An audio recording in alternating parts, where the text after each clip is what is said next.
Hello and welcome to Three Things with John Strand. I'm John Strand. That's not egotistical at all now, is it? In this particular video, we're going to start by defining what is an incident. This will be the beginning of a series dealing with incident response. And I think actually defining an incident is probably the single most important thing that we can do to actually kick off this entire series. And this seems really pedantic, like it shouldn't matter all that much. But let's back up for a second.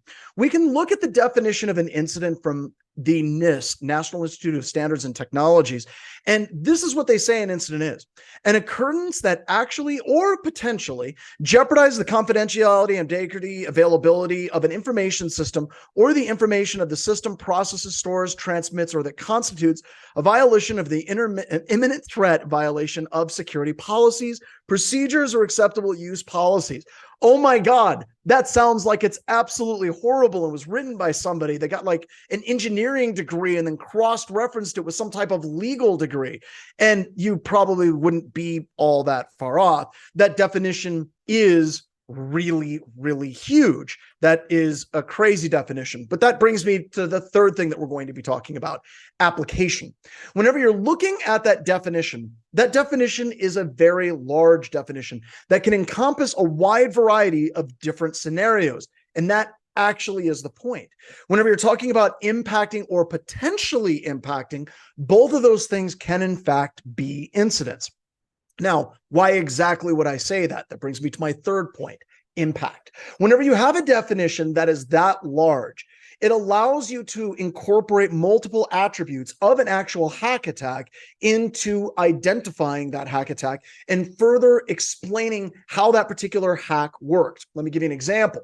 If we define an incident exclusively in terms of they hacked us, then it completely ignores any and all the data leading up to that actual attack. For example, an attacker may utilize an exploit to get access to your environment, but they probably port scanned before they got there. An attacker may have password sprayed a wide variety of different user IDs and passwords to gain access to your environment, but they failed multiple times before they were successful. By utilizing the NIST definition and creating a very, very wide definition for what an incident can be, it allows you to create a much larger net insofar as looking at the evidence that can be used to support what defines that incident in working through that incident. Because an incident isn't just how the attack occurred. An incident is also all of the other things that an attacker did, utilizing recon, scanning, and exploitation and post-exploitation as part of that definition.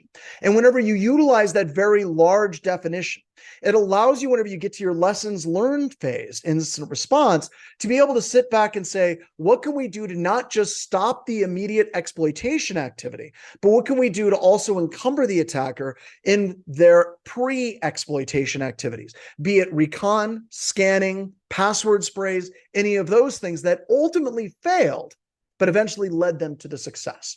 And that is the three things you need to understand about the definition of an incident.